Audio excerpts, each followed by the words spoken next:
Good morning everyone. देखिए, last class हम बात कर रहे थे किरचॉफ लॉस की, और हमने आपको बताया था कि इस टाइप की जो कॉम्प्लेक्स सर्किट प्रॉब्लम्स होती हैं उनको आप ओम्स लॉ की हेल्प से इजीली सॉल्व नहीं कर सकते हैं।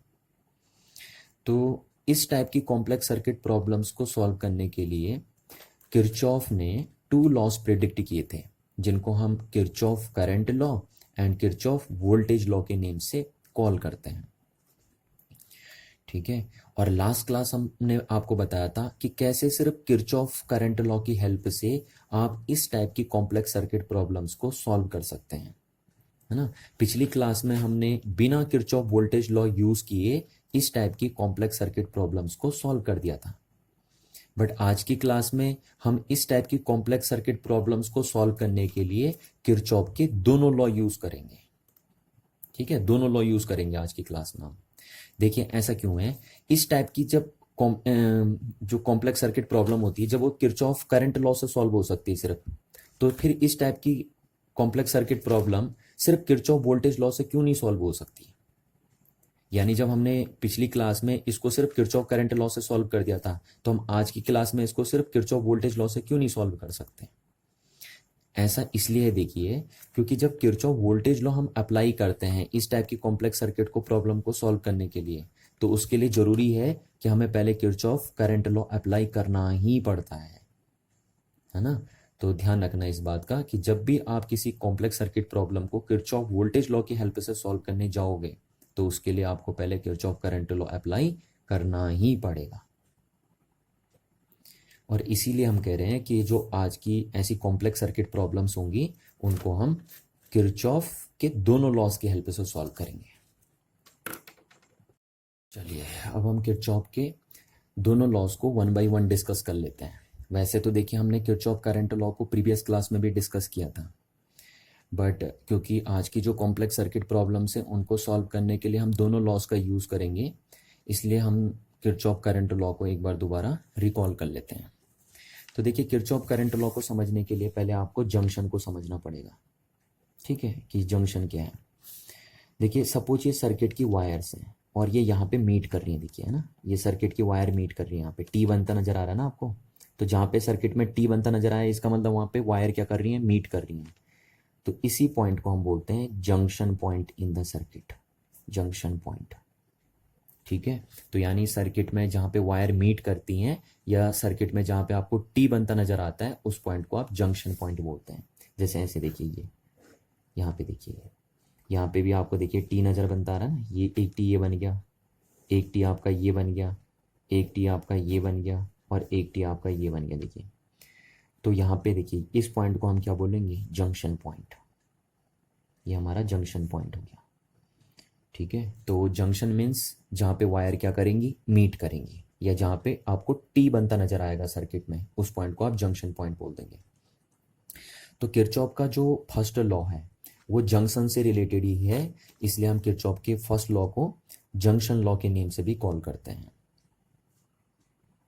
चलिए, तो देखते हैं क्या कहता है किरचॉफ का जंक्शन रूल, या जिसको हम करंट रूल के नाम से भी कॉल करते हैं। तो आप किरचॉफ करंट लॉ भी बोल सकते हैं, किरचॉफ जंक्शन लॉ भी बोल सकते हैं, है ना, एक ही बात है। तो क्या कहता है, देखिए, किरचॉफ का करंट रूल ये कहता है the total sum of current at a junction is always be zero. यानी एक जंक्शन पे जो टोटल करंट का सम होता है वो हमेशा जीरो होगा आपका। या आप ये भी बोल सकते हैं, अदर वर्ड्स में आप कह सकते हैं कि एक जंक्शन पे जो सम ऑफ इनकमिंग करंट है वो सम ऑफ आउटगोइंग करंट के इक्वल होगा। यानी जंक्शन पे जितनी भी करंट एंटर करती है उतनी ही करंट जंक्शन को लीव करके चली जाती है। तो इसका मतलब जंक्शन पे कोई करंट रुकी नहीं, इसीलिए तो हम कह रहे हैं कि जंक्शन पे टोटल करंट का सम कितना होगा, जीरो होगा, है ना। Total sum of current at a junction is zero. This is the Kirchhoff current law. ठीक है, अच्छा, अब यहां से देखिए, अगर एक जंक्शन पे टोटल करंट का सम जीरो है तो इसका मतलब एक जंक्शन पे टोटल चार्ज का सम भी कितना होगा, जीरो होगा। तो इसीलिए हम कहते हैं कि जो किरचॉफ का करंट लॉ है या किरचॉफ का जंक्शन रूल है वो law of conservation of charge पे बेस होता है। ठीक है, ये 1 मार्क्स का क्वेश्चन भी पूछा जाता है आपसे कि किरचॉफ का फर्स्ट रूल जो है वो किस लॉ ऑफ कंजर्वेशन पे बेस्ड है। तो ये law of conservation of charge पे बेस्ड है। ठीक है, चलिए अब देखिए, हम थोड़ा साइन कन्वेंशन यहाँ पे याद रखना पड़ेगा आपको, है ना। हम ये लेते हैं कि जैसे सपोज ये जंक्शन है, देखिए अब इस जंक्शन पे I1 करंट एंटर कर रही है, I2 करंट भी एंटर कर रही है और I3 करंट भी एंटर कर रही है। तो ये इनकमिंग करंट हो गई, देखिए ये जंक्शन की तरफ को आ रही है करंट, और I4 और I5 करंट जंक्शन को लीव करके जा रही है ना, ये आउटगोइंग करंट हो गई। तो इनकमिंग करंट को हम हमेशा पॉजिटिव लेंगे, साइन कन्वेंशन हम यूज करेंगे कि इनकमिंग करंट को हम हमेशा क्या इंडिकेट करेंगे, पॉजिटिव से इंडिकेट करेंगे, और आउटगोइंग करंट को हम हमेशा नेगेटिव साइन से इंडिकेट करेंगे।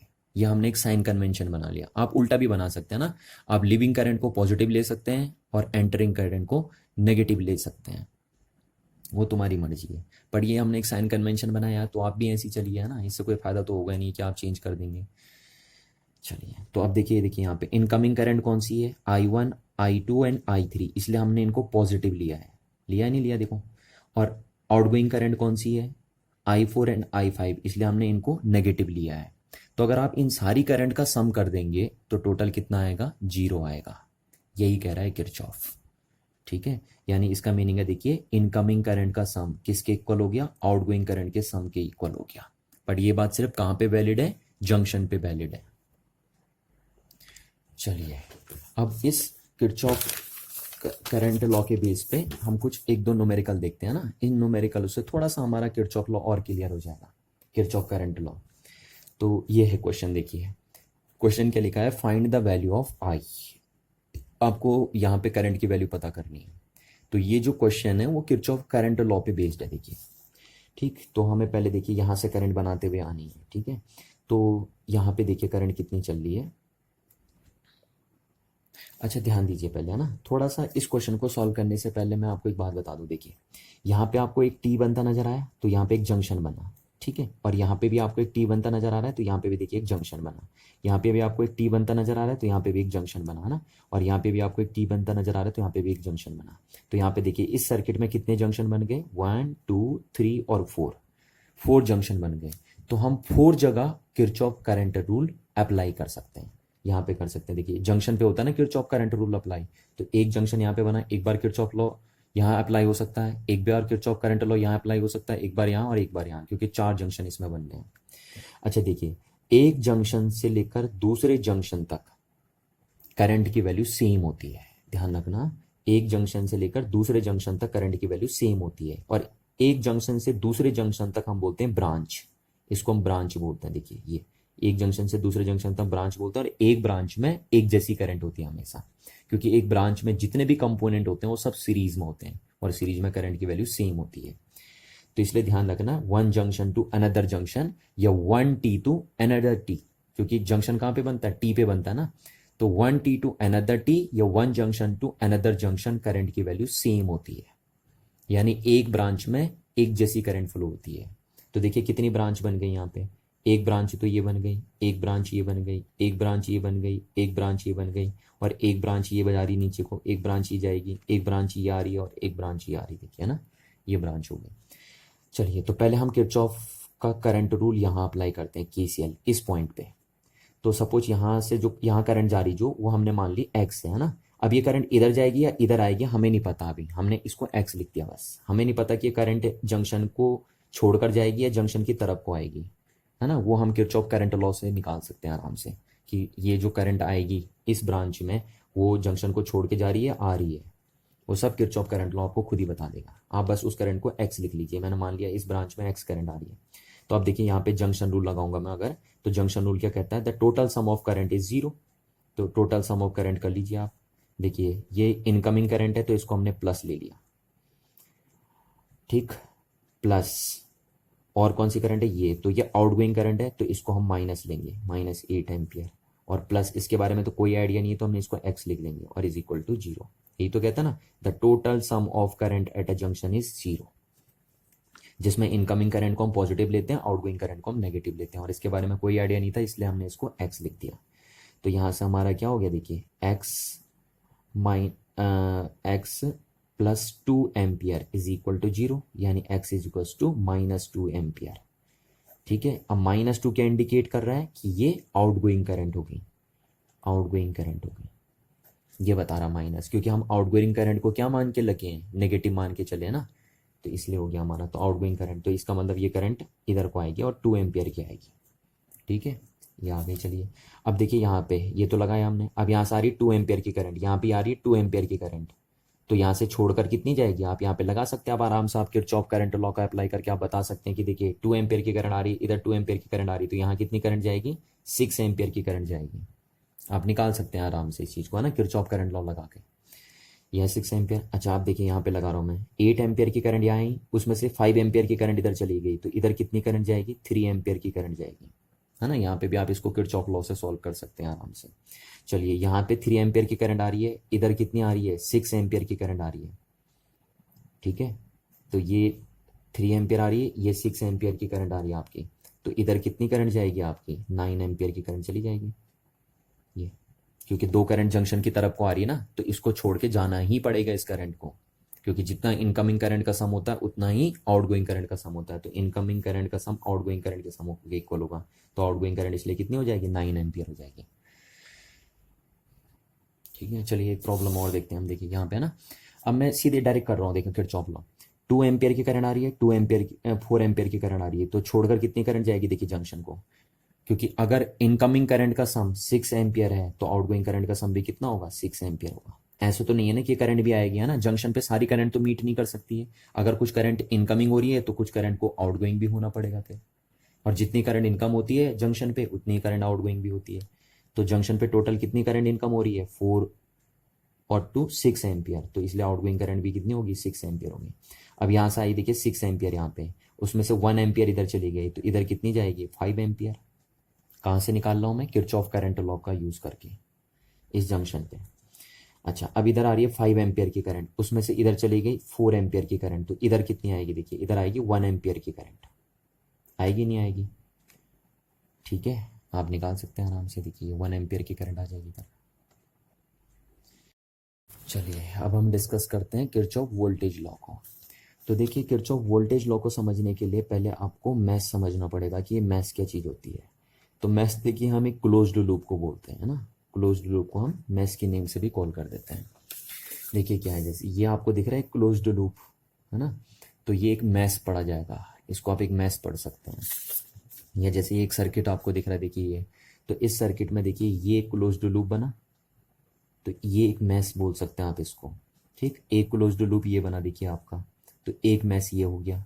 ठीक, एक क्लोज्ड लूप आपका ये बन रहा देखिए, तो एक मैथ ये हो गया आपका, और एक क्लोज्ड लूप आपको ये दिख रहा है देखिए बड़ा वाला, तो एक मैथ ये बन गया आपका।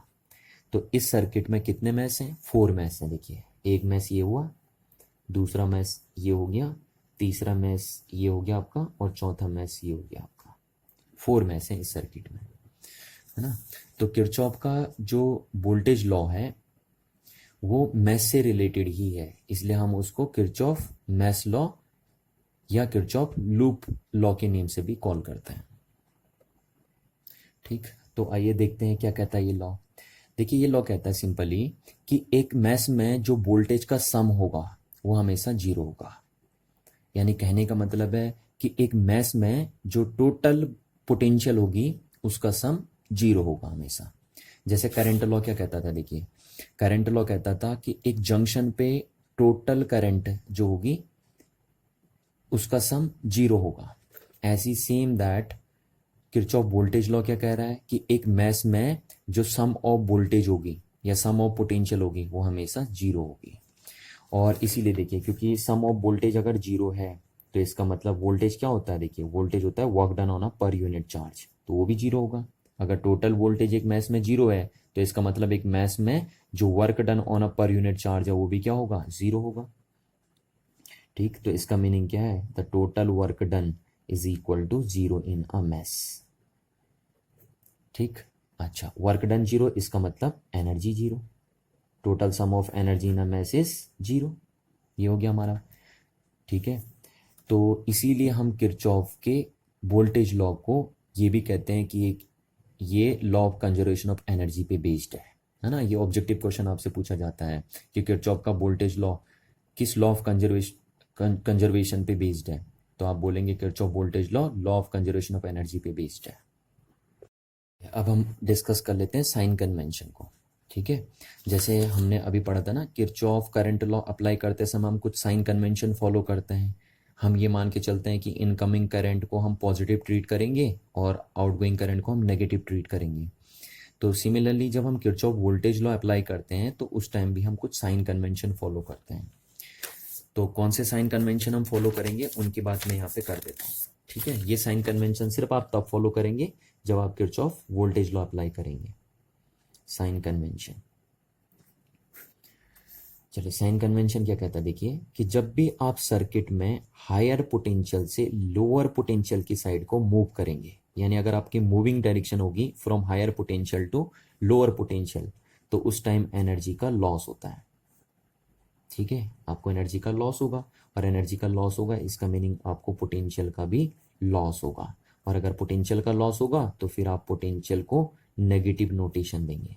समझ में आ रही ना बात, क्योंकि पोटेंशियल का लॉस हो रहा है तो ये नेगेटिव नोटेशन हमने दे दिया। अच्छा, जब अगर रिवर्स में अगर हम बात करें, अगर सपोज आप सर्किट में लोअर पोटेंशियल से हायर पोटेंशियल की साइड को मूव कर रहे हो, सपोज आपकी मूविंग डायरेक्शन किधर है, लोअर पोटेंशियल से हायर पोटेंशियल की साइड है सर्किट में, तो फिर आपको एनर्जी गेन होगी, रिवर्स में बोल देंगे ना।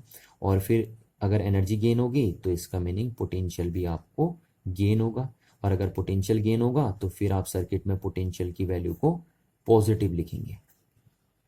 ठीक है ना। और पोटेंशियल की बात हम यहाँ पे क्यों कर रहे हैं, क्योंकि किरचॉफ का जो सेकंड लॉ है वो पोटेंशियल से ही रिलेटेड है, इसलिए पोटेंशियल की बात हम यहाँ पे कर रहे हैं। तो ध्यान रखना, जब आप किरचॉफ के वोल्टेज लॉ को अप्लाई करेंगे तो ये साइन कन्वेंशन आपको याद रखने हैं कि आप सर्किट में जब भी हायर पोटेंशियल से लोअर पोटेंशियल की तरफ को मूव करेंगे तो आप पोटेंशियल की वैल्यू को हमेशा नेगेटिव नोटेशन देंगे, और सर्किट में जब भी आप लोअर पोटेंशियल से हायर पोटेंशियल की साइड को मूव करेंगे तो उस टाइम आप पोटेंशियल को पॉजिटिव नोटेशन देंगे। अब देखिए क्या है ना, ये जैसे एक सर्किट है आपके पास।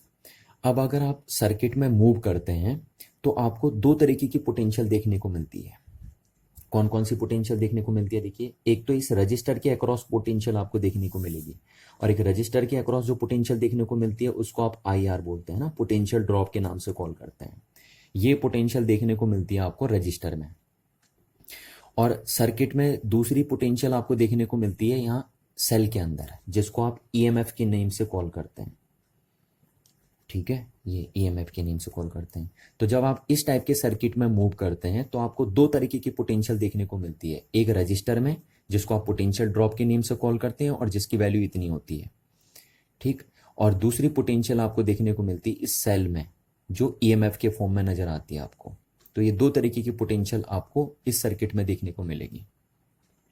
तो इन दोनों तरीके की पोटेंशियल के लिए भी हम साइन कन्वेंशन यूज कर लेते हैं। देखिए ना, अभी तक तो हमने कॉमन बात करी, अब देखिए हम ये बात कर लेते हैं कि जब हम रजिस्टर के अक्रॉस मूव करेंगे तब हम पोटेंशियल को किस तरीके से नोटेशन देंगे, और जब हम सेल के अक्रॉस मूव करेंगे तो फिर हम पोटेंशियल को किस तरीके से नोटेशन देंगे। चलिए देखिए, जैसे एक रजिस्टर है ये, और सपोज इस रजिस्टर की वैल्यू है R और इसमें करंट हो रही है I flow, I current flow हो रही है। तो अगर करंट I फ्लो हो रही है तो इसका मीनिंग है कि यहाँ पे हायर पोटेंशियल है और यहाँ पे लोअर पोटेंशियल है। ठीक है, और आप इधर मूव कर रहे हैं, देखिए आपकी मूविंग डायरेक्शन ये है सर्किट में, आप इधर मूव कर रहे हैं ना, करंट की डायरेक्शन में ही मूव कर रहे हैं, इसका मतलब आप। तो मैंने आपको अभी क्या कहा, मैंने आपको कहा कि जब भी आप हायर पोटेंशियल से लोअर पोटेंशियल को मूव करते हैं तो फिर आप पोटेंशियल को नेगेटिव लिखेंगे। तो रजिस्टर में जो पोटेंशियल होती है उसकी वैल्यू कितनी होती है, I इंटू R। ठीक, तो इसलिए आप इसको नेगेटिव लिखेंगे क्योंकि आप हायर से लोअर की साइड को मूव कर रहे हैं। ठीक है ना। और इसके जस्ट रिवर्स में देखिए, यहाँ देखिए, अगर आप देखिए करंट इधर चल रही है तो इसका मतलब ये हायर पोटेंशियल है और ये लोअर पोटेंशियल है। अब आप देखिए यहाँ पे आपकी मूविंग डायरेक्शन ये है, आप यानी करंट के अपोजिट डायरेक्शन में चल रहे हैं। देखिए चल रहे ना, आप नेगेटिव से पॉजिटिव पोटेंशियल में चल रहे हैं। तो मैंने आपसे कहा है, देखिए जब भी आप नेगेटिव से पॉजिटिव पोटेंशियल में चलेंगे तो आप पोटेंशियल को पॉजिटिव लिखेंगे। ठीक, तो इस केस में जो पोटेंशियल लिखा जाएगा उसकी वैल्यू क्या आएगी, पॉजिटिव आएगी। यहाँ पे ये पोटेंशियल ड्रॉप जो आएगा इस केस में वो पॉजिटिव लिखा जाएगा। और ये आपको पता होना चाहिए कि रजिस्टर में पोटेंशियल को आप कैसे लिखते हैं, रेजिस्टेंस इनटू करंट, ऐसे करके लिखते हैं ना। तो ये ध्यान रखिए आप कि जब भी, अब शॉर्टकट देखिए क्या है कि जब भी आप सर्किट में करंट की डायरेक्शन में मूव करेंगे तो रजिस्टर के अक्रॉस जो पोटेंशियल होगी उसको आप नेगेटिव लिखेंगे। और जब भी आप रजिस्टर में करंट की अपोजिट डायरेक्शन में मूव करेंगे तो उस केस में जो रजिस्टर में पोटेंशियल होगी उसको आप पॉजिटिव नोट करेंगे। अच्छा, अब सेल में आ जाइए। देखिए सेल में जब आप प्लस टू माइनस मूव करेंगे, देखिए ये अगर हमारी मूविंग डायरेक्शन ये है, हम सेल में प्लस टू माइनस मूव कर रहे हैं, तो उस टाइम हम सेल के ईएमएफ को नेगेटिव नोट करेंगे। जो मैंने अभी बताया ना आपको, ये अगर प्लस टू माइनस मूव करेंगे आप तो फिर पोटेंशियल को नेगेटिव लिखेंगे। तो सिमिलरली जब हम सेल में प्लस टू माइनस मूव करेंगे तो उस टाइम हम ईएमएफ को नेगेटिव नोट करेंगे। और सेल में जब हम नेगेटिव टू पॉजिटिव मूव करेंगे तो फिर हम सेल के ईएमएफ को पॉजिटिव नोट करेंगे। ठीक है, तो ये साइन कन्वेंशन आपको बिल्कुल याद रखना है, ध्यान रखिए ये साइन कन्वेंशन को। आप चाहिए देखो तो इस चीज़ को ऐसे भी समझ सकते हैं। देखिए आप, है ना, अगर आपको ये ऐसे करके समझ में नहीं आ रहा, लॉस और गेन करके समझ में नहीं आ रहा, तो आप ऐसे भी समझ सकते हैं। देखिए जो पोटेंशियल होता है ना, वो रियल में पोटेंशियल नाम की कोई चीज़ नहीं होती है, रियल में होता है चेंज इन पोटेंशियल। ठीक, ये होता है चेंज इन पोटेंशियल। पोटेंशियल जो हम यहाँ पे बोल रहे हैं वो रियल में होता है चेंज इन पोटेंशियल। अच्छा, अब चेंज इन पोटेंशियल हम कैसे निकालते हैं generally? Final potential minus initial potential, ऐसी तो निकालते हैं हम। अच्छा, अब देखिए हम क्या कर रहे हैं, अगर हम प्लस टू माइनस मूव कर रहे हैं, प्लस टू माइनस ऐसे मूव कर रहे हैं हम, तो इसका मतलब जो फाइनल वैल्यू है वो लो है और इनिशियल वैल्यू क्या है? हाई है। तो अगर फाइनल वैल्यू लो है, इनिशियल वैल्यू हाई है, तो ये नेगेटिव आएगा, आएगा नहीं आएगा? तो इसीलिए हम कह रहे हैं कि जब प्लस टू माइनस मूव करेंगे हम, तो उस टाइम हम पोटेंशियल को क्या लिखेंगे? नेगेटिव लिखेंगे। और सिमिलरली आप उल्टा समझ सकते हैं। देखिए अगर हम नेगेटिव से पॉजिटिव की तरफ को मूव कर रहे हैं, यानी लोअर पोटेंशियल से हायर पोटेंशियल मूव कर रहे हैं, तो फिर इसका मतलब हम फाइनल वैल्यू बड़ी है और इनिशियल वैल्यू छोटी है ना? तो फिर उस टाइम चेंज इन पोटेंशियल क्या आएगा? देखिए फाइनल माइनस इनिशियल। तो फाइन इस केस में आप जब हम नेगेटिव से प्लस मूव कर रहे हैं तो उस केस में फाइनल वैल्यू बड़ी है और इनिशियल वैल्यू छोटी। देखिए फाइनल पोटेंशियल ज़्यादा है और इनिशियल कम है, तो इस केस में अभी क्या आएगा? पॉजिटिव आएगा। तो इसीलिए हम कह रहे हैं कि जब हम माइनस टू प्लस मूव करेंगे तो पोटेंशियल की वैल्यू पॉजिटिव लिखेंगे। तो आप दोनों में से किसी भी तरीके से समझ सकते हो। आप ऐसे गेन और लॉस के टर्म्स में भी समझ सकते हैं और आप ऐसे चेंज के टर्म्स में भी इस बात को समझ सकते हैं। चलिए अब हम इस सिंपल क्वेश्चन को सॉल्व करते हैं। और देखिए इस क्वेश्चन को हम ओम्स लॉ से भी सॉल्व करेंगे और किरचॉफ लॉ से भी सॉल्व करेंगे। और बेसिकली इस सिंपल क्वेश्चन को सॉल्व करने के पीछे मेरा ये मोटिव है कि मैं आपको ये बताना चाहता हूँ कि देखिए जितने वैलिड रिजल्ट ओम्स लॉ देता है, ठीक उतने ही वैलिड रिजल्ट किरचॉफ लॉ भी देता है आपका। ठीक है, पर जबकि ओम्स लॉ आप सिर्फ सिंपल सर्किट में अप्लाई कर सकते हैं, जबकि किरचॉफ लॉ आप simple as well as complicated circuit में भी आप अप्लाई कर सकते हैं। ठीक है ना? चलिए तो अब देखते हैं, पहले हम इसको किरचॉफ लॉ से सॉल्व करते हैं। ठीक है, तो किरचॉफ लॉ से हम इसे सॉल्व करेंगे पहले। अच्छा देखिए, अब अगर हमें इसे किरचॉफ लॉ से सॉल्व करना है तो आपको पता है किरचॉफ के वोल्टेज रूल को लगाने से पहले आपको किरचॉफ का करंट रूल अप्लाई करना पड़ता है, क्योंकि जब तक आप किरचॉफ के करंट रूल को अप्लाई नहीं करते हैं तब तक आप किरचॉफ के वोल्टेज लॉ को अप्लाई नहीं कर सकते हैं। ठीक है, अच्छा अब देखिए किरचॉफ का जो करंट रूल है वो बेसिकली करंट डिस्ट्रीब्यूशन के बारे में आइडिया देता है, जबकि किरचॉफ का वोल्टेज लॉ वोल्टेज डिस्ट्रीब्यूशन के बारे में आइडिया देता है ना? तो चलिए यहाँ पे हम किरचॉफ के करंट रूल को पहले अप्लाई करते हैं। तो हम करंट का डिस्ट्रीब्यूशन करना स्टार्ट करते हैं। अब देखिए आप सबसे पहले देखेंगे कि इनमें बड़ी बैटरी कौन सी है ना, ये बैटरी बड़ी है, तो आप यहाँ से करंट का डिस्ट्रीब्यूशन करना स्टार्ट करेंगे। तो यहाँ से सपोज मैंने मान ली कि आई करंट है, देखिए आई करंट। ठीक है, आई करंट निकल ली सपोज इस बैटरी से। तो अब देखिए यहाँ से अगर आई करंट निकल ली है तो यहाँ भी करंट कितनी जाएगी? यहाँ भी करंट जाएगी आई। ठीक है, और यहाँ करंट जाएगी, यहाँ भी करंट जाएगी आई, क्योंकि सब सीरीज में लगे हैं, है ना? और यहाँ भी कितनी करंट पास होगी आपकी? यहाँ भी करंट होगी आपकी आई पास। और फिर यहाँ से कितनी करंट जाएगी? आई करंट जाएगी, है ना? तो आपने बैटरी से कितनी करंट निकाली थी? देखिए आई, और दोबारा बैटरी को कितनी करंट सप्लाई कर दी? आई करंट सप्लाई कर दी। इसका मीनिंग है कि आपने करंट का डिस्ट्रीब्यूशन बिल्कुल सही किया है ना? क्योंकि जितनी करंट बैटरी से निकल ली थी आपने उतनी करंट सप्लाई कर दी बैटरी को। चलिए तो आपने देखिए करंट का डिस्ट्रीब्यूशन कर दिया है सर्किट में, है ना? और यानी आपने किरचॉफ करंट रूल अप्लाई कर दिया है। अब देखो आपने किरचॉफ करंट रूल अप्लाई भी कर दिया और आपको पता भी नहीं चला कि आपने किरचॉफ करंट रूल अप्लाई कर दिया है ना? अब आप किरचॉफ वोल्टेज लॉ इसमें अप्लाई कर सकते हैं। अब हम अप्लाई करेंगे इस सर्किट में किरचॉफ वोल्टेज लॉ को, है ना।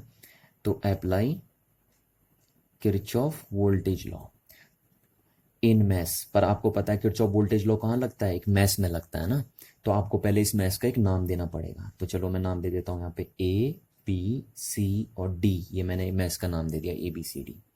अच्छा, अब इस मैस में देखिए आप दो तरीके से मूव कर सकते हैं। आप ऐसे मूव कर सकते हैं क्लॉकवाइज, और या आप ऐसे मूव कर सकते हैं एंटी क्लॉकवाइज। ठीक है, तो रिजल्ट सेम आएंगे। देखिए आप लूप में या मैस में चाहे क्लॉकवाइज मूव करिए या चाहे एंटी क्लॉकवाइज मूव करिए, रिजल्ट बिल्कुल सेम आते हैं। ठीक है, मैं आपको करके दिखाऊंगा। देखो यहाँ पे मैं क्लॉकवाइज मूव करके दिखाऊंगा आपको, और आप घर में क्या करना, आप एंटी क्लॉकवाइज मूव करके रिजल्ट निकालना। तो देखिए ना, रिजल्ट वही आएंगे बिल्कुल जो मेरे आए हैं रिजल्ट, है ना। पर ध्यान रखना, आप अगर एक लूप में अगर क्लॉकवाइज मूव करना स्टार्ट कर दिए एक बार, तो फिर आप जब तक लूप एंड नहीं होता तब तक आप क्लॉकवाइज ही मूव करेंगे। और अगर आपने एक बार लूप में एंटी क्लॉकवाइज मूव करना स्टार्ट कर दिया, तो जब तक लूप एंड नहीं होता तब तक आप एंटी क्लॉकवाइज ही मूव करेंगे। ठीक है, तो चलिए अब इस मैच में आप कैसे भी चल सकते हैं ना। तो हम ऐसे चल रहे हैं, देखिए आप घर में उल्टा कर सकते हैं। आप देख सकते हैं कि एंटी क्लॉकवाइज चलेंगे तो कब तक, क्या तब भी यही रिजल्ट आएंगे? बिल्कुल यही रिजल्ट आएंगे। आप चेक करके देख लीजिए घर में। देखिए तो हम यहाँ क्लॉकवाइज चल रहे हैं। देखिए तो हम चले कहाँ से, ए से बी, फिर बी से सी, और फिर सी से डी, और फिर डी से ए। क्योंकि लूप क्लोज करना ना, तो फिर ये ए पॉइंट लिखना पड़ेगा आपको। चलिए, है ना, बीच में रुकना नहीं है ना। जब एक बार क्लॉकवाइज चले तो बिल्कुल क्लॉकवाइज ही चलना आपको सारा। ये हो गया। अच्छा, अब क्या कहता है, देखिए Kirchhoff voltage law. Kirchhoff voltage law कहता है कि the total sum of voltage in a mesh is equal to zero. जो वोल्टेज का सम होता है एक पूरे मैस में, वो कितना होता है, जीरो होता है। ठीक है, अच्छा अब हम लगाते हैं, देखिए किरचॉफ वोल्टेज लॉ। तो साइन कन्वेंशन के साथ हमें लगाना है। ठीक है, तो यहां से चलते हैं हम। देखिए हम इधर चल रहे हैं, देखिए करंट, करंट की डायरेक्शन में हम चल रहे हैं। तो करंट की डायरेक्शन में जब हम चलते हैं तो रजिस्टर की वोल्टेज को हम नेगेटिव लिखते हैं। देखिए तो हम यहाँ नेगेटिव लिखेंगे, और कितनी वोल्टेज होगी इस रजिस्टर में, रजिस्टेंस इंटू करंट, तो 3i ये वोल्टेज होगी इसमें। ठीक है, तो यहाँ हो गया आपका। अच्छा अब देखिए इधर चलिए आप, तो आप इधर चल रहे हैं ना प्लस टू माइनस। तो देखिए सेल में जब आप प्लस टू माइनस मूव करते हैं तो सेल की ईएमएफ को फिर आप क्या लिखते हैं, नेगेटिव नोट करते हैं। तो यहाँ हम इसको नेगेटिव नोट कर देंगे 1.5। क्लियर है ना बात। ये देखिए साइन कन्वेंशन के हिसाब से चल रहे हैं हम। अच्छा आप इधर चल रहे हैं, आप देखिए रजिस्टर में फिर आप करंट की डायरेक्शन में मूव कर रहे हैं। देखिए तो आप करंट की डायरेक्शन में मूव करेंगे तो रजिस्टर के पोटेंशियल को आप नेगेटिव नोट करेंगे। तो नेगेटिव नोट कर दिया मैंने। और कितनी पोटेंशियल होगी इसमें, देखिए रजिस्टेंस इंटू करंट, तो इतनी पोटेंशियल होगी इसमें।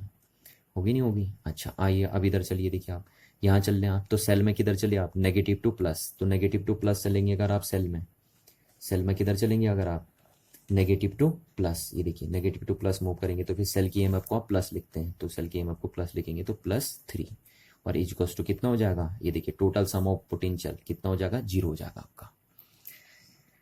क्लियर है ना बात। तो ये बिल्कुल हमने जो किया वो साइन कन्वेंशन के हिसाब से किया। इस साइन कन्वेंशन के हिसाब से देखिए ये आपको बिल्कुल आना चाहिए। किरचॉफ वोल्टेज लॉ को साइन कन्वेंशन के साथ आपको लगाना आना चाहिए। चलिए अब यहाँ से सॉल्व करते हैं। देखिए तो -3i -2i, तो ये हो गया आपका -5i, और ये हो गया आपका +1.5 इज इक्वल टू 0। तो यहाँ से आपका हो गया 5i इज इक्वल टू 1.5। तो यहाँ से i इज इक्वल टू हो गया आपका 1.5 डिवाइडेड बाई 5, और ये आपका रिजल्ट आया 0.3 एम्पियर। ठीक है, तो अब देखिए इस रजिस्टर में कितनी करंट फ्लो होगी, ये तो पूछा था हमसे। देखिए calculate the current in the resistance. तो इस रेजिस्टेंस में कितनी करंट फ्लो होगी, 0.3 एम्पियर की, और इसमें भी कितनी फ्लो होगी, 0.3 एम्पियर, क्योंकि दोनों सीरीज में लगे हैं आपके, है ना।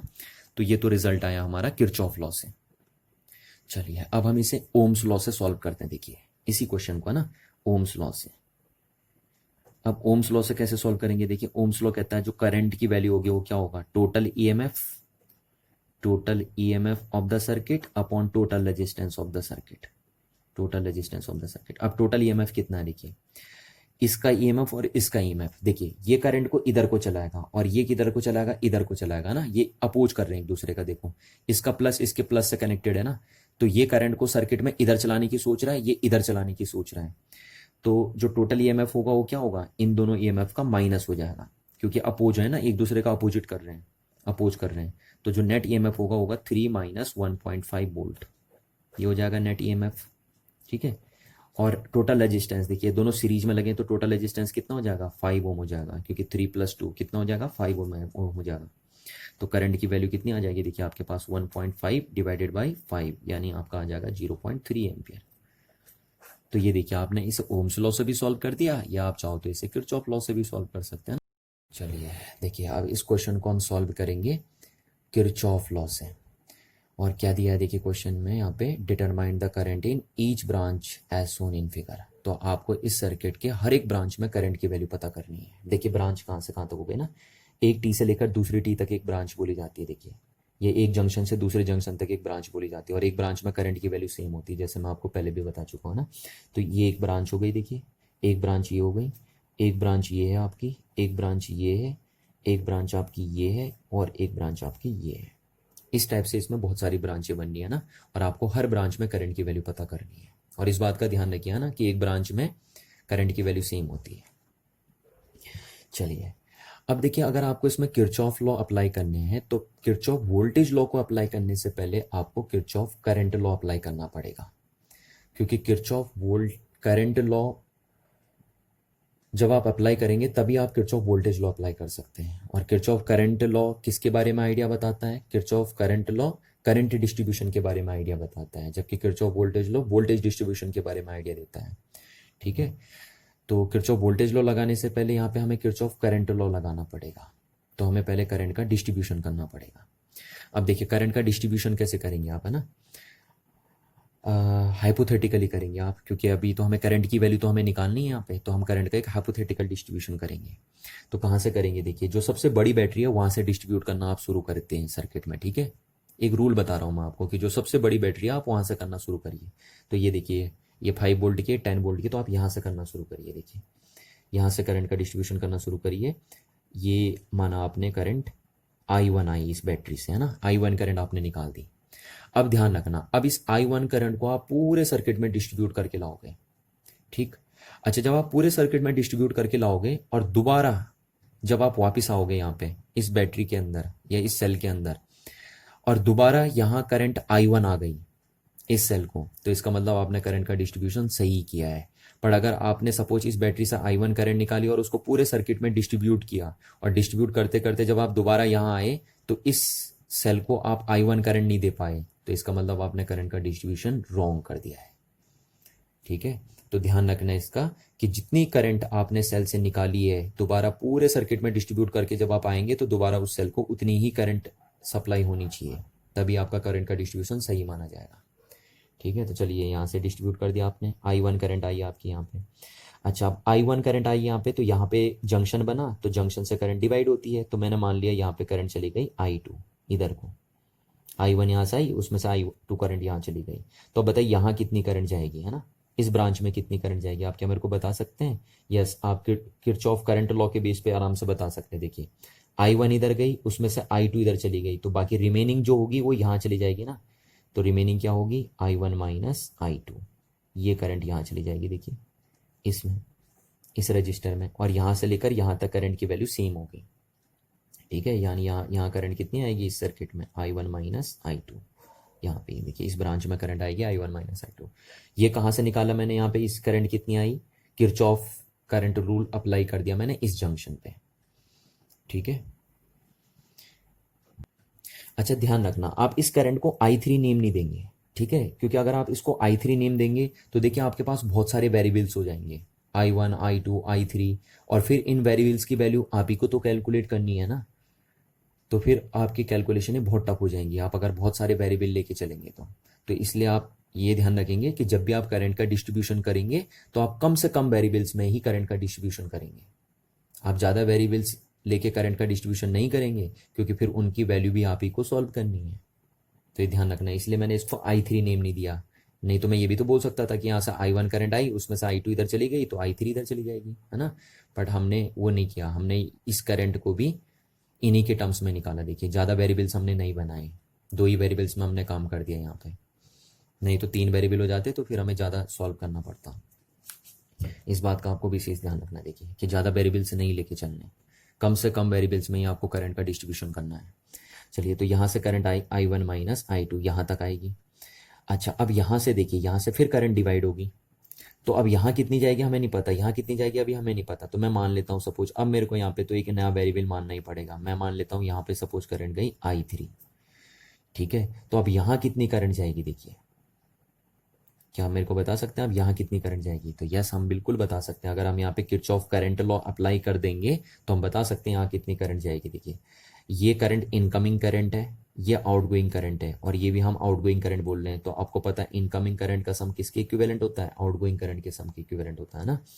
तो देखिए, इतनी करंट टोटली आ रही थी, उसमें से इतनी करंट यहाँ चली जाएगी, तो बाकी जो रिमेनिंग होगी यहाँ जाएगी। तो बाकी ये देखिए टोटल कितनी आई थी, I1 माइनस I2 आई थी इस जंक्शन पे, आई थी नहीं आई थी, उसमें से I3 यहाँ चली गई, तो बाकी कहाँ जाएगी? यहाँ जाएगी ना, तो माइनस I3 ये, तो ये करंट जाएगी इधर को।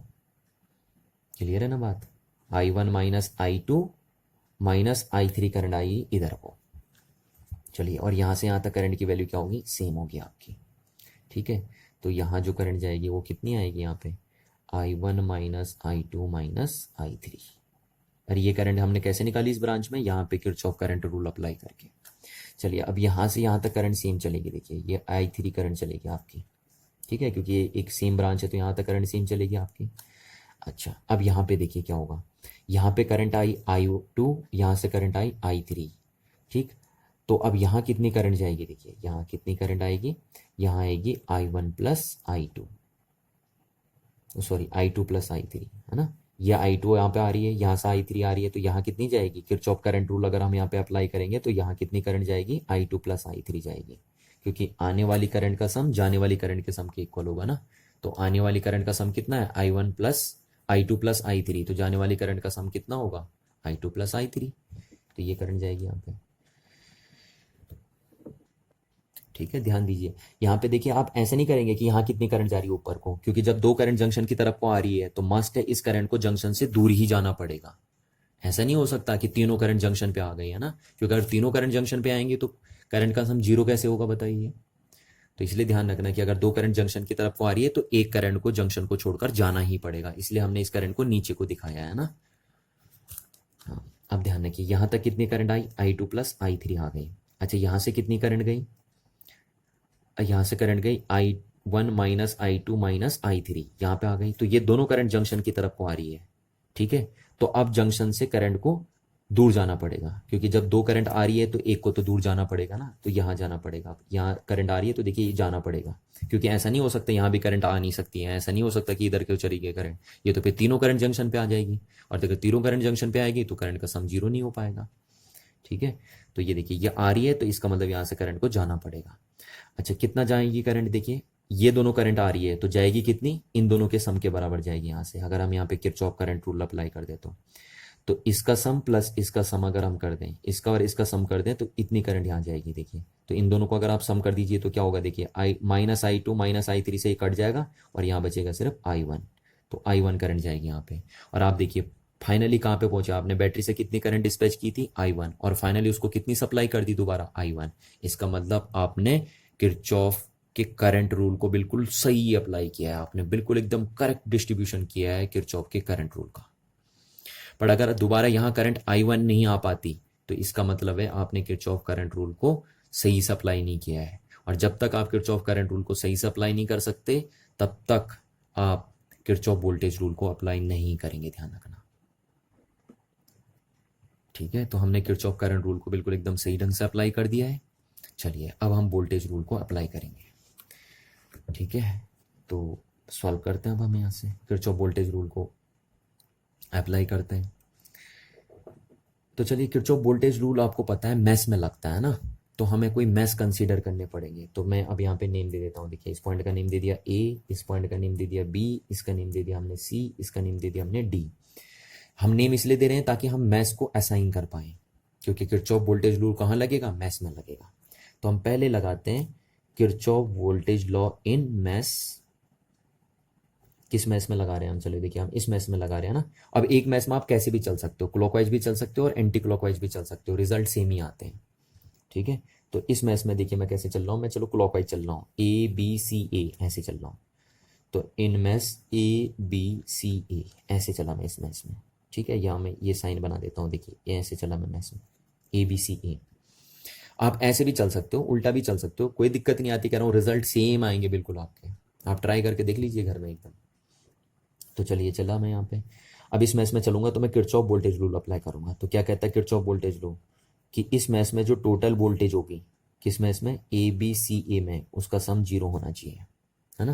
तो चलिए चलते हैं यहाँ से, देखिए आए, यहाँ पे आई है। पहले आप देखिए, आप करंट की डायरेक्शन में चल रहे हैं तो इसमें जो वोल्टेज होगी उसको आप नेगेटिव लिखेंगे। और कितनी वोल्टेज होगी इसमें, करंट इनटू रेजिस्टेंस, ये वोल्टेज हो जाएगी इसमें, ठीक है। और माइनस हमने क्यों लिखी इसकी वोल्टेज, इस रजिस्टर की वोल्टेज को, क्योंकि हम करंट की डायरेक्शन में चल रहे हैं। और मैंने आपको रूल बताया था अभी कि जब भी आप करंट की डायरेक्शन में चलेंगे तो पोटेंशियल को आप नेगेटिव लिखेंगे। चलिए अब इधर चलिए, हम यहाँ देखिए, तो हम करंट की डायरेक्शन में चल रहे हैं फिर, है ना।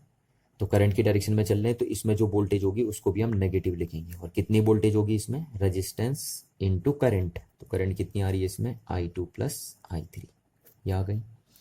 अच्छा चलिए फिर आप इधर को चल रहे हैं, देखिए ये, तो आप करंट की डायरेक्शन में चल रहे हैं, तो करंट की डायरेक्शन में चलेंगे तो इसमें जो वोल्टेज होगी उसको आप नेगेटिव लिखेंगे, ठीक है। और कितनी वोल्टेज होगी इसमें, रेजिस्टेंस इनटू करंट, तो रेजिस्टेंस इनटू करंट, ये हो गई। अच्छा अब फिर इधर चल रहे हैं, देखिए अब सेल में आप कहाँ चल रहे हैं, नेगेटिव टू प्लस। और मैंने आपको कहा था कि सेल में जब भी आप नेगेटिव टू प्लस चलेंगे तो उसकी ईएमएफ को प्लस लिखेंगे आप। तो प्लस हो गया आपका, और ये कितना हो गया 10, और इस इक्वल टू हो जाएगा हमारा 0, क्योंकि टोटल सम ऑफ वोल्टेज एक मैच में कितनी होगी, 0 होगी, है ना। चलिए अब इसको हम सिंप्लीफाई कर दें तो ये बनेगा हमारा 4I2 minus 2I2 minus 2I3 minus I1 plus 10 is equal to 0। और इसको अगर हम सॉल्व करें तो ये बन गया हमारा -I1 minus 6I2 minus 2I3 is equal to -10, ये, है ना। और अभी देखिए सारे टर्म में माइनस है तो मैं इस पूरे टर्म को माइनस से मल्टीप्लाई कर देता हूँ, क्योंकि माइनस सब जगह है ना, तो मैं माइनस से मल्टीप्लाई कर देता हूँ। तो क्या बन जाएगा, I1 plus 6I2 plus 2I3 is equal to 10, ये बन गई हमारी क्वेश्चन नंबर फर्स्ट। अब देखिए हमें किसकी वैल्यू निकालनी है, हमें अगर हर ब्रांच में करंट पता करनी है, अगर हमें हर ब्रांच में करंट पता करनी है तो हमें I1 I2 I3 की वैल्यू कैलकुलेट करनी पड़ेगी, क्योंकि जब हमें I1 I2 I3 की वैल्यू पता चल जाएगी तो हमें हर ब्रांच में कितनी कितनी करंट है उसकी नॉलेज भी हो जाएगी, है ना। तो अब हमें इन्हें I1 I2 और I3 की वैल्यू कैलकुलेट करनी है। अब देखिए कितने वेरिएबल हो गए आपके पास, 3 वेरिएबल हो गए, और इक्वेशन कितनी है, एक ही इक्वेशन आपके पास। तो एक इक्वेशन और 3 अननोन वेरिएबल, ऐसा तो हो ही नहीं सकता। आप एक इक्वेशन के थ्रू 3 अननोन वेरिएबल की वैल्यू फाइंड नहीं कर सकते। तो इसलिए अगर आपके पास 3 अननोन वेरिएबल हैं तो आपको 3 इक्वेशंस बनानी पड़ेंगी। तो इसका मतलब ये है कि अभी आपको किरचॉफ वोल्टेज लॉ 2 टाइम्स और अप्लाई करना पड़ेगा, क्योंकि जब आप किरचॉफ वोल्टेज लॉ 2 बार और अप्लाई करेंगे तब आपके पास 3 इक्वेशनें बनेंगी। एक इक्वेशन तो बन चुकी है, 2 बार आप अप्लाई और करेंगे तो 2 इक्वेशनें और बनेंगी, और फिर 3 इक्वेशन आपके पास होंगी और 3 अननोन वेरिएबल होंगे, तब आप आराम से कैलकुलेट कर सकते हैं इन 3 अननोन वेरिएबल्स की वैल्यू, ठीक है। तो हम एक बार और अप्लाई करते हैं किरचॉफ वोल्टेज लॉ। क्यों करना पड़ रहा हमें एक बार और अप्लाई, क्योंकि यहाँ पे हमारे पास 3 अननोन वेरिएबल आ गए ना, और इक्वेशन एक ही है, तो ऐसा नहीं हो सकता, हमें 3 इक्वेशनें बनानी पड़ेंगी, इसलिए हमें एक बार 2 बार अभी किरचॉफ वोल्टेज लॉ और लगाना पड़ेगा। तो अब हम अप्लाई करते हैं again, apply Kirchhoff voltage law in maths. अब हम किस मैथ्स में चलें, देखिए, ठीक है, दोबारा उसी मैथ्स में नहीं चलना आपको, क्योंकि दोबारा उसी मैथ्स में चलोगे तो रिजल्ट वही आएंगे। आप किसी और मैथ्स में चलिए आप। तो किस मैथ्स में चले हम, देखिए अब हम इस मैथ्स में चलते हैं, देखिए ACDE, आप किसी भी मैथ्स में चल सकते हो, तो हम इसमें चले। बस 3 इक्वेशन चाहिए आपको, और मैथ्स में आप कैसे भी चल सकते हो। देखिए इस मैथ्स में क्लॉकवाइज चले आप, तो जरूरी नहीं है कि इस मैथ्स में भी आपको क्लॉकवाइज चलना है, आप इस मैथ्स में एंटी क्लॉकवाइज चल सकते हैं, कोई दिक्कत नहीं आएगी आपको, ठीक है ना, रिजल्ट बिल्कुल सेम आएंगे। पर एक मैथ्स के अंदर अगर आप क्लॉकवाइज चल रहे हो तो फिर आपको उस मैथ्स में हमेशा ही क्लॉकवाइज चलना है, ठीक है। तो कोई रेस्ट्रिक्शन नहीं है कि अगर आप इस मैच में क्लॉकवाइज चल गए तो इस मैच में भी आपको क्लॉकवाइज ही चलना है, आप इसमें एंटी क्लॉकवाइज भी चल सकते हैं। तो मैं अभी फिलहाल क्लॉकवाइज चले गया ना, कोई दिक्कत नहीं, आप एंटी क्लॉकवाइज भी चलेंगे तो देखना रिजल्ट सेम आएंगे, आप ट्राई करके देख सकते हैं। तो हम चले मैथ्स किस में, ए, यहाँ से ऐसे चले ना हम क्लॉकवाइज, तो ACDA इस मैथ्स में चले गया मैं, ACDA में, है ना। अच्छा अब इसमें लगाता हूँ मैं किरचॉफ लॉ। तो क्या कहता है इसमें किरचॉफ लॉ, कि the total sum of voltage होगा इस मैच में ACDA में, वो 0 होना चाहिए, होना चाहिए, नहीं होना चाहिए 0। तो देखिए करते हैं यहाँ से, देखिए चलिए यहाँ से इधर को चलते हैं, देखिए आप, तो आप सेल में प्लस से माइनस चल रहे हैं ना, तो ईएमएफ को क्या लिखेंगे, माइनस लिखेंगे, तो ये हो गया -10 आपका। चलिए फिर उसके बाद इधर देखिए, आप रजिस्टर में किधर चल रहे हैं, आप रजिस्टर में आप करंट की अपोजिट डायरेक्शन में चल रहे हैं, और जब भी रजिस्टर में करंट की अपोजिट डायरेक्शन में चलते हैं आप, तो फिर आप क्या करते हैं, पोटेंशियल को प्लस लिखते हैं। तो फिर हम पोटेंशियल को प्लस लिख देंगे, और कितनी पोटेंशियल होगी इसमें, करंट इंटू रजिस्टेंस, तो रजिस्टेंस इंटू करंट, ये हो गई हमारे पास। अच्छा फिर देखिए क्या है, आप इधर चलेंगे, ये आए ना आप ऐसे करके, तो आप देखिए आप कैसे चल रहे हैं, करंट की अपोजिट डायरेक्शन में चल रहे हैं। देखिए करंट ऐसी चल रही है, आप उसके अपोजिट डायरेक्शन में चल रहे हैं, और मैं आपको कहता हूँ देखिए, अगर रजिस्टर में आप करंट की अपोजिट डायरेक्शन में चलते हैं तो फिर आप पोटेंशियल को प्लस लिखते हैं, तो यहाँ पे हम पोटेंशियल को प्लस लिख देंगे। और कितनी पोटेंशियल होगी इसमें, देखिए रजिस्टेंस इंटू करंट, तो करंट कितनी है इस रजिस्टर में, I1 minus I2 minus I3, ये हो गई आपकी, यहाँ तक आ गए आप। अच्छा अब आप इधर चलेंगे, देखिए ये फिर वही, आप करंट इधर आ रही है, आप ऐसे चल रहे हैं ना, तो आप करंट की अपोजिट डायरेक्शन में चल रहे हैं, देखिए ऐसे, तो फिर आप इसकी पोटेंशियल को क्या लिखेंगे, पॉजिटिव लिखेंगे, क्योंकि रजिस्टर में जब भी आप करंट की अपोजिट डायरेक्शन में चलते हैं तो आप पोटेंशियल को फिर प्लस लिखते हैं। प्लस लिख दिया, अब कितनी पोटेंशियल होगी यहाँ पे, देखिए रजिस्टेंस इंटू करंट, करंट की वैल्यू कितनी है इसमें, I1 माइनस I2, ये हो गई, हुई या नहीं हुई, एंड इज इक्वल्स टू क्या हो जाएगा, 0, पहुंच गए ना आप यहाँ पे, ये तो इज इक्वल्स टू 0 हो जाएगा। तो ये total sum of voltage in this mesh is equal to क्या हो गया, 0 हो गया आपका। चलिए अब हम इसको यहाँ पे सॉल्व कर देते हैं, देखिए ना, जो को नहीं बचे हमारे पास, तो हम यहाँ पे कर देते हैं, तो क्या हो जाएगा ये देखिए, इसको सॉल्व करके हो जाएगा आपका कितना बन जाएगा आपका, -10 plus 3I1 minus 2I2 minus 2I3 plus 4I1 minus 4I2 is equals to 0। ये तो मैंने खोल दिया अभी इसे, है ना।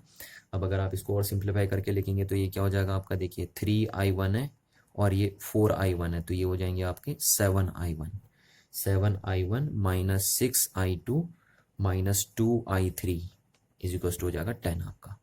कर लीजिए इसको सॉल्व, ये आएगा देखिए आपके पास, है ना, 3 और ये 7 हो गया आपके पास, और -2 ये हैं और -4 ये हैं, तो -6I2 हो जाएंगे, और ये आपके 2I3 हो गए, और ये -10 में उधर ले गया, तो इक्वेशन नंबर हमारी बन गई सेकंड।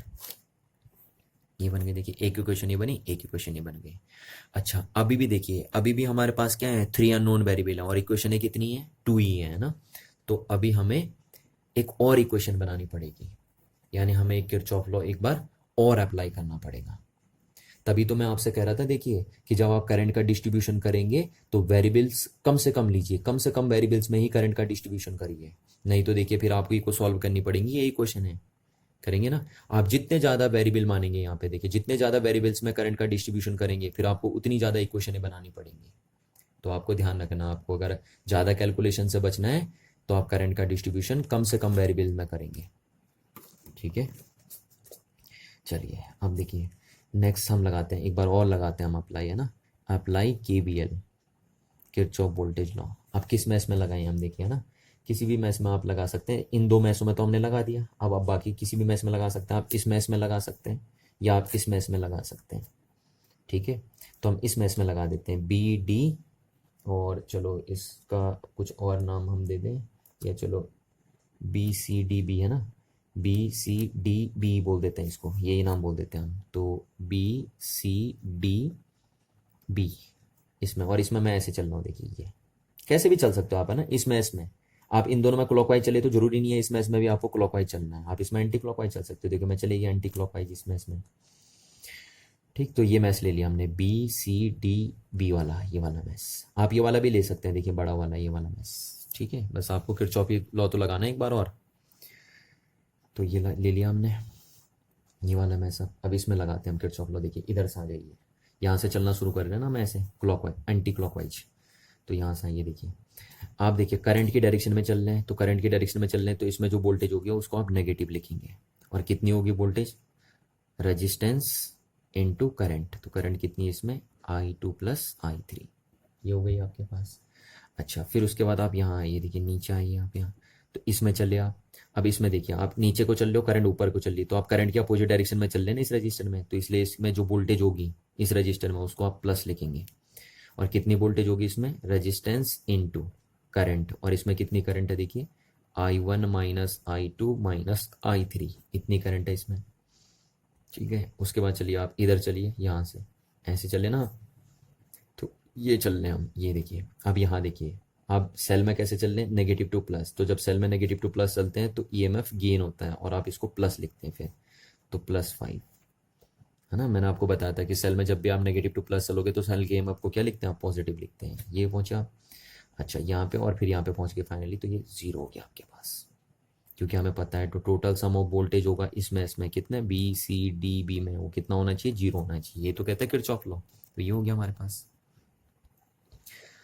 अच्छा, अब हम इसको सॉल्व कर लेते हैं, देखिए सिंप्लीफाई कर लेते हैं इसको, तो ये हो जाएगा 2I2 minus 2I3 plus 2I1 minus 2I2 minus 2I3 is equal to -5। इसको हम उधर ले गए, इसको सिंप्लीफाई करेंगे तो ये हो जाएगा 2I1 -2 तो -4I2 minus 4I3 is equal to -5। ये बन गया हमारे पास, तो एक इक्वेशन हमारे पास ये बन गई। देखिए ये बन गया हमारे पास थर्ड इक्वेशन। तो ये 3 इक्वेशन बन गई, 1 2 और 3। अब 3 इक्वेशन और 3 अननोन वेरिएबल, तो अब हम इजीली कैलकुलेट कर सकते हैं I1 I2 और I3 की वैल्यू, है ना।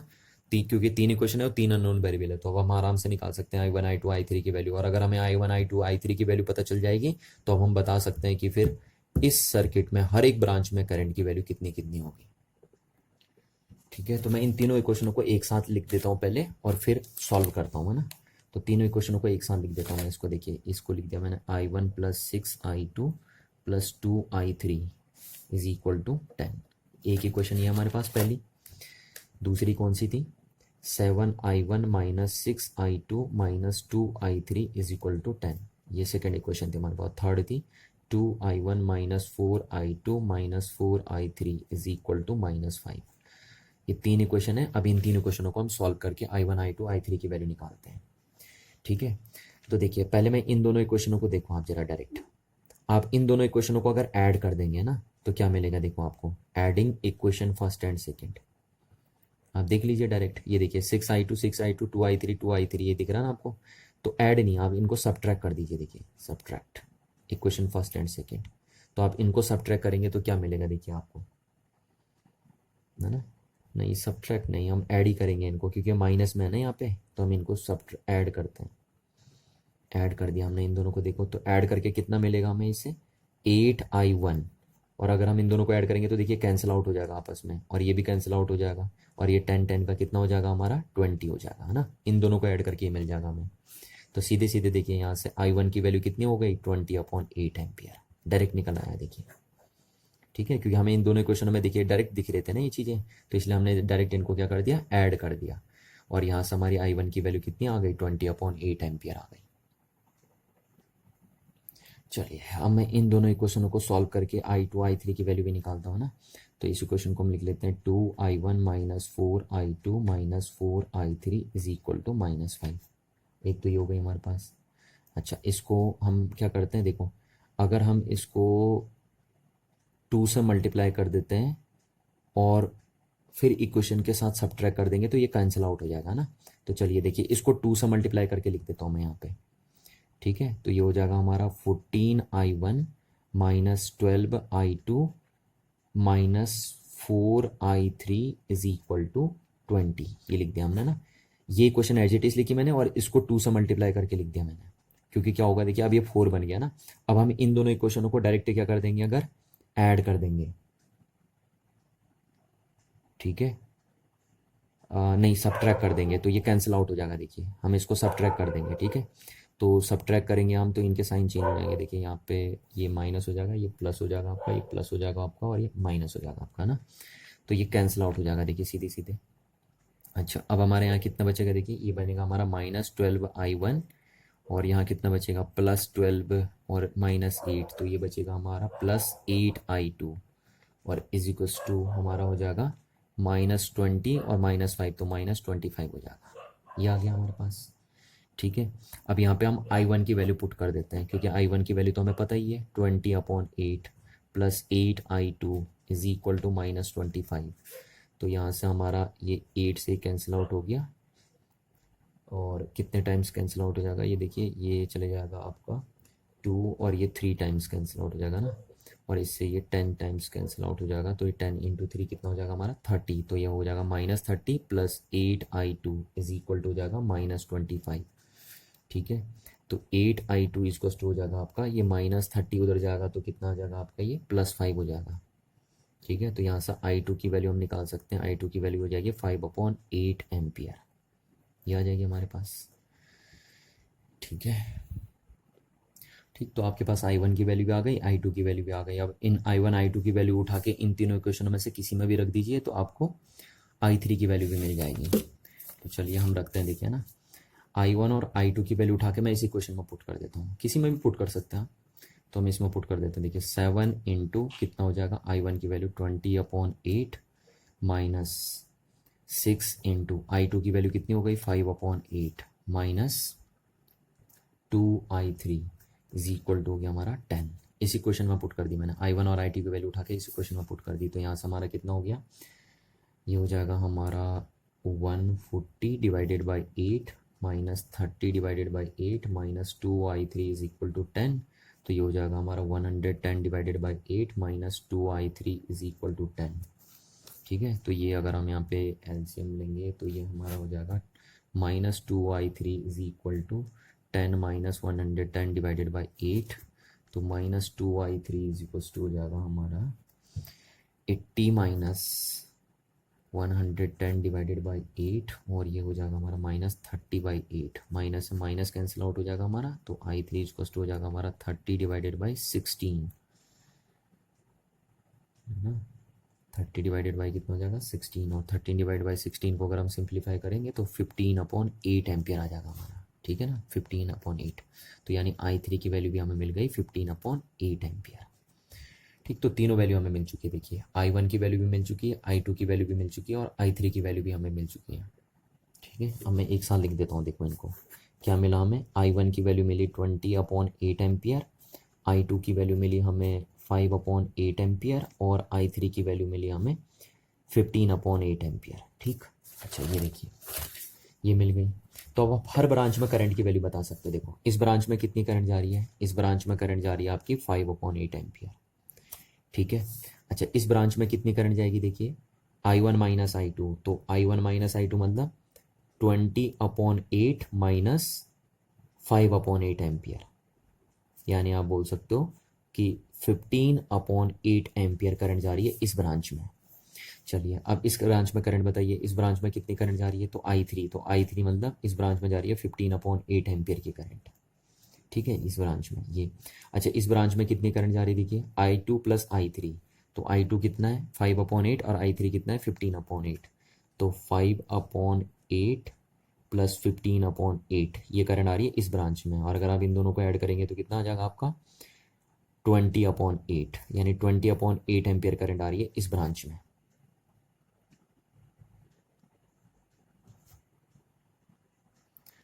ठीक है, और इस ब्रांच में करंट कितनी आएगी i1, तो i1 की वैल्यू कितनी है आपकी 20/8, यानी 20/8 एम्पियर करंट आ रही है इस ब्रांच में। अच्छा अब इस ब्रांच में कितनी करंट जाएगी, देखिए इस ब्रांच में करंट आएगी i1 minus i2 minus i3, यानी i1 की वैल्यू कितनी है 20/8 माइनस 5/8 माइनस 15/8, इतनी करंट आएगी इस ब्रांच में। तो अगर हम एलसीएम ले तो 8, और ये हो जाएगा -20, ये हो जाएगा 20, और ये -5 माइनस 15 है ना, तो 20, तो यानी 0, यानी इस ब्रांच में 0 करंट जाएगी। ठीक है ना, इस ब्रांच में कितनी करंट जाएगी 0। तो इस तरीके से आपको ध्यान रखना है कि कैसे किरचॉफ लॉ की हेल्प से आप इस टाइप के कॉम्प्लेक्स सर्किट प्रॉब्लम्स को सॉल्व कर सकते हैं। ठीक है, तो थैंक यू।